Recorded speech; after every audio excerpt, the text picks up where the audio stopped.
नमस्कार सगळ्यांना, सारिकाच एज्युकेशनल वर्ल्डमध्ये सगळ्यांचं स्वागत आहे.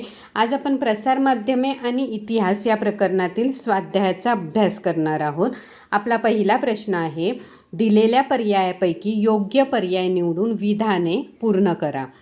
पहिला प्रश्न त्यातील, भारतातील पहिले इंग्रजी वर्तमानपत्र डॅश यांनी सुरू केले.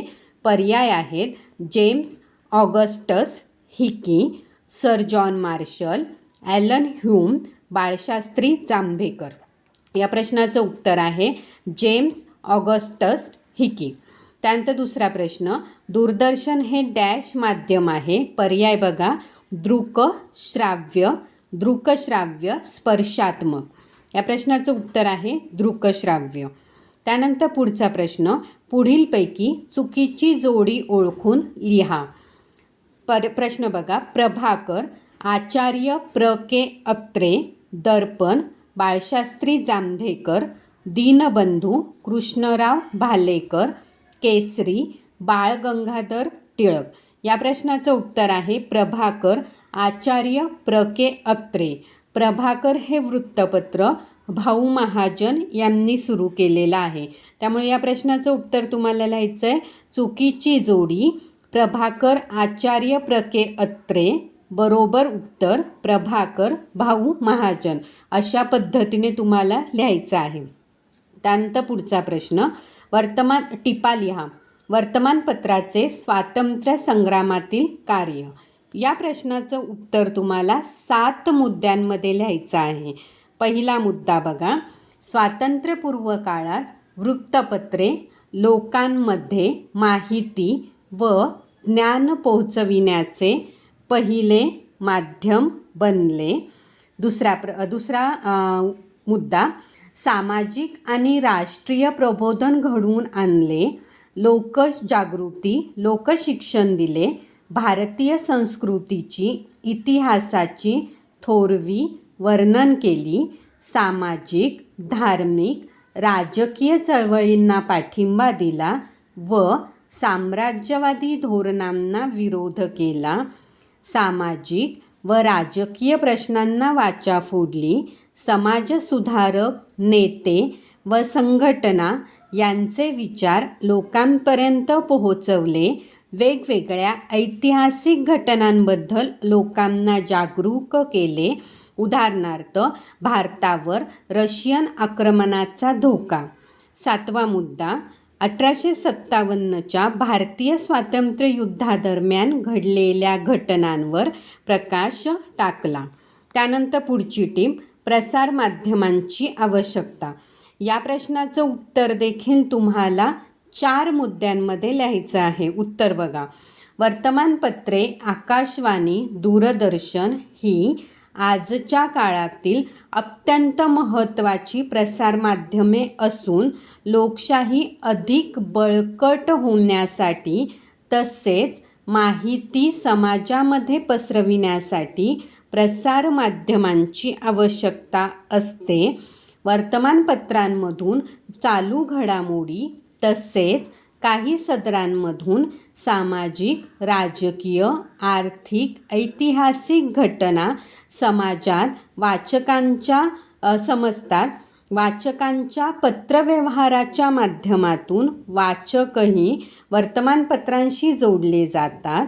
वर्तमानपत्र आणि आकाशवाणी यांच्या मर्यादा ओलांडून जनतेला प्रत्यक्ष काय घडले हे दाखवण्यास दूरदर्शन हे प्रभावी ठरते.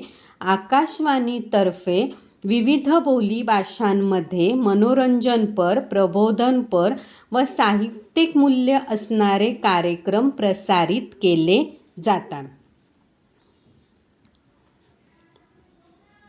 त्यानंतर आपला पुढचा प्रश्न बघा, प्रसारमाध्यमांशी संबंधित व्यावसायिक क्षेत्रे. या प्रश्नाचं उत्तरसुद्धा तुम्हाला 3 मुद्द्यांमध्ये लिहायचं आहे.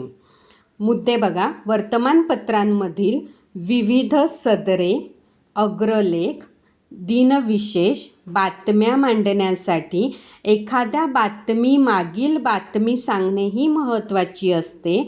यासाठी इतिहासाची साधने व इतिहासावर आधारित सदरे याकरिता इतिहासकारांची मदत आवश्यक असते.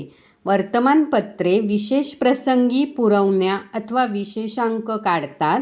उदाहरणार्थ 1942ला चले जाव आंदोलनाला 2017मध्ये 75 वर्ष पूर्ण झाली, तर 1914मध्ये झालेल्या पहिल्या महायुद्धाला 2014मध्ये 100 वर्ष पूर्ण झाली. अशा वेळेस घटनेचा आढावा घेण्याकरता इतिहासाच्या अभ्यासाची गरज असते.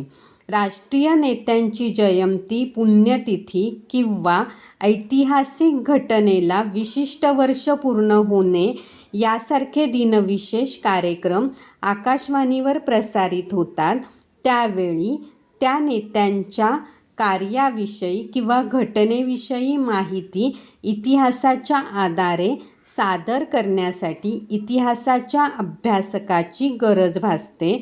दूरदर्शनवरील ऐतिहासिक मालिकांची निर्मिती करण्यासाठी तात्कालीन वातावरण, वेशभूषा, शस्त्रास्त्रे, भाषा, राहणीमान याकरता इतिहास तज्ज्ञांचे मार्गदर्शन महत्त्वाचे ठरते. हिस्ट्री डिस्कव्हरी यासारख्या खाजगी वाहिन्यांवरील कार्यक्रमांचे इतिहासातील काही निवडक भागांचे सादरीकरण केले जाते.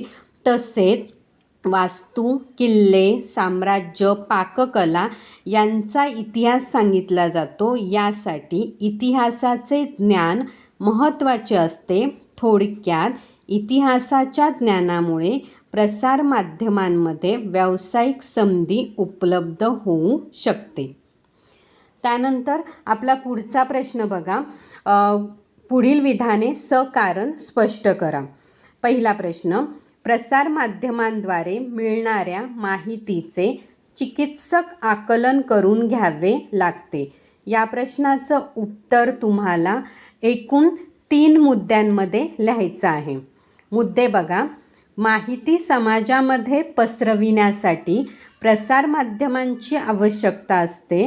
वर्तमानपत्रांमधून येणाऱ्या बातम्या, लेख आणि सदरांमधून तत्कालीन म्हणजे चालू परिस्थितीचा आढावा घेता येतो, पण प्रत्येक वेळी वर्तमानपत्रांमधून मिळणारी माहिती वास्तव्याला धरून असतेच असे नाही. उदाहरणार्थ स्टर्न नावाच्या एका जर्मन साप्ताहिकाने ॲडॉल्फ हिटलर याची रोजनिशी विकत घेतली व इतर प्रकाशक कंपन्यांना विकली. या रोजनिशीची बातमी प्रसिद्ध झाली, पण ती नकली असल्याचे सिद्ध झाले. म्हणून प्रसारमाध्यमांद्वारे मिळणाऱ्या माहितीचे चिकित्सक आकलन करावे लागते. त्यानंतर आपला दुसरा प्रश्न, वर्तमानपत्रांना इतिहास या विषयाची गरज पडते. या प्रश्नाचं उत्तर तुम्हाला 4 मुद्द्यांमध्ये लिहायचं आहे. पहिला मुद्दा, एखाद्या बातमीचा सविस्तर आढावा घेताना वर्तमानपत्रांना तिचा भूतकाळ शोधावा लागतो.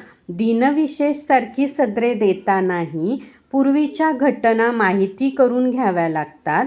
वर्तमानपत्रात काही सदरे अशी असतात की ती इतिहासावर आधारलेली असतात. अशा सदरांमधून भूतकाळातील आर्थिक, सामाजिक, राजकीय घटना समजतात.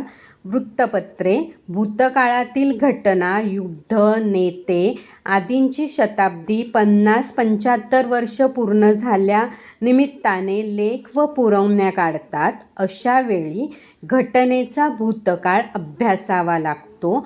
शेवटचा मुद्दा, म्हणून वर्तमानपत्रांना इतिहास या विषयाची गरज भासते.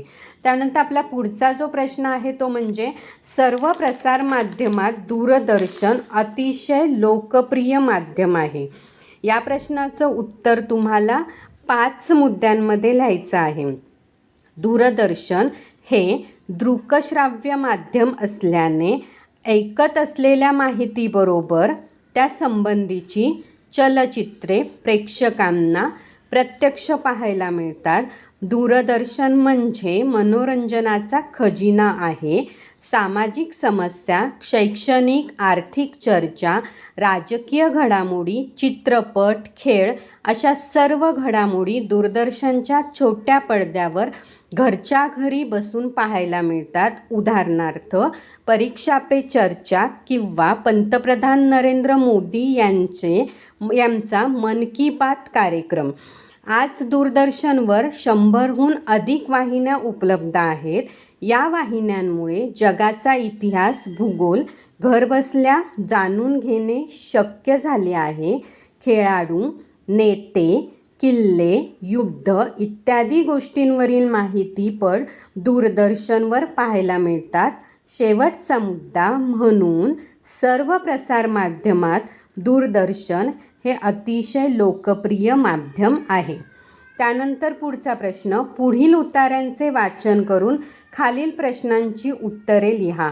हा जो उतारा आहे या उताऱ्याची इथे उत्तर प्रश्न दिलेले आहेत. ते प्रश्न बघूया. त्यातला पहिला प्रश्न, आकाशवाणी कोणत्या खात्याअंतर्गत येते? या प्रश्नाचं उत्तर आहे आकाशवाणी भारत सरकारच्या माहिती आणि प्रसारण खात्याच्या अंतर्गत येते. दुसरा प्रश्न, IBCचे नामकरण काय झाले? IBC म्हणजे इंडियन ब्रॉडकास्टिंग कंपनी. या खाजगी रेडिओ केंद्राचे ब्रिटिश सरकारने India state broadcasting service company ISBC असे नामकरण केले. नंतर ऑल इंडिया रेडिओ AIR असे नामकरण केले. त्यानंतर पुढचा प्रश्न, विविध भारतीवरून किती भाषा व बोलीभाषांमध्ये कार्यक्रम सादर होतात? या प्रश्नाचं उत्तर बघा. आकाशवाणीतील विविध भारतीवरून 24 भाषांमध्ये आणि 146 बोलीभाषांमध्ये कार्यक्रम सादर केले जातात. त्यानंतर पुढचा प्रश्न, आकाशवाणी हे नाव कसे पडले? भारताला स्वातंत्र्य मिळाल्यानंतर ख्यातनाम कवी पंडित नरेंद्र शर्मा यांच्या सूचनेवरून ऑल इंडिया रेडिओचे आकाशवाणी असे नामकरण करण्यात आले. त्यानंतर आपला पुढचा प्रश्न, संकल्पना चित्र तयार करा. यामध्ये वर्तमानपत्र, आकाशवाणी आणि दूरदर्शन यांचे तुम्हाला सुरुवात कशी झाली, माहिती कशा पद्धतीने प्रसारित केली जाते आणि कार्य काय आहे हे लिहायचं आहे. त्यातलं आपण पहिलं बघूया वर्तमानपत्र. वर्तमानपत्रांची सुरुवात जेम्स ऑगस्टस हिकी याने 29 जानेवारी 1780 रोजी बेंगॉल गॅझेट हे इंग्रजी भाषेतील पहिले वृत्तपत्र कोलकाता येथे सुरू केले. त्यानंतर त्याचं स्वरूप बघा. बातम्या, लेख, अग्रलेख, लोकांची मते, जाहिराती, विविध सदरे असे वृत्तपत्राचे स्वरूप असते. वृत्तपत्राचं कार्य बघा. दैनंदिन घटनांच्या बातम्या लोकांपर्यंत पोहोचवणे, लोकजागृती करणे, लोकशिक्षण माहिती पुरवणे, लोकशाही बळकट करणे, अन्यायाला विरोध करून विकासात्मक कामांना प्रसिद्धी देणे. त्यानंतर पुढचं बघा आकाशवाणी. आकाशवाणीची सुरुवात 1924मध्ये मद्रास म्हणजे त्यावेळेसचं मद्रास आणि आत्ताचं चेन्नई येथे इंडियन ब्रॉडकास्टिंग कंपनी हे पहिले खाजगी रेडिओ केंद्र सुरू झाले, ज्याला नंतर आकाशवाणी नाव दिले गेले. त्यानंतर पुढचं माहिती कार्यक्रमाचे स्वरूप. विविध मनोरंजनपर, माहितीपर, प्रबोधनपर आणि साहित्यिक मूल्य असणारे कार्यक्रम सादर होतात व बातमीपत्रही असते. आकाशवाणीचं कार्य विविध क्षेत्रातील बातम्या देणे, संगीत, गीत, नाट्यछटा इत्यादी कार्यक्रमाद्वारे मनोरंजन करणे, कार्यक्रमाद्वारे सामाजिक समस्या मांडून लोकशिक्षण करणे, व्याख्यानाद्वारे, चर्चाद्वारे पर्यावरण, संस्कृती, संवर्धन विषयक कार्यक्रम सादर करणे. त्यानंतर आपला पुढचा जो प्रश्न हे संकल्पना चित्र आपल्याला सादर करायचं आहे दूरदर्शन. दूरदर्शनची सुरुवात 15 सप्टेंबर 1959 रोजी भारतात दिल्ली येथे दूरदर्शन केंद्र सुरू झाले. कार्यक्रम जगभराच्या घटना, विविध मालिका, चित्रपट, गाणी, नैसर्गिक ऐतिहासिक ठिकाणांची माहिती, मुलाखती इत्यादी कार्यक्रम सादर होतात. दूरदर्शनचं कार्य मनोरंजन करणे, दैनंदिन घटना माहिती प्रक्षेपित करणे, लोकशिक्षण करणे, सामाजिक समस्यांविषयी वाईट रूढी परंपरा विरुद्ध समाज प्रबोधन करणे. माझा व्हिडिओ जर तुम्हाला आवडल्यास व्हिडिओला लाईक करा आणि माझ्या सारिकाज एज्युकेशनल वर्ल्ड या चॅनलला सबस्क्राईब करा. थँक्यू.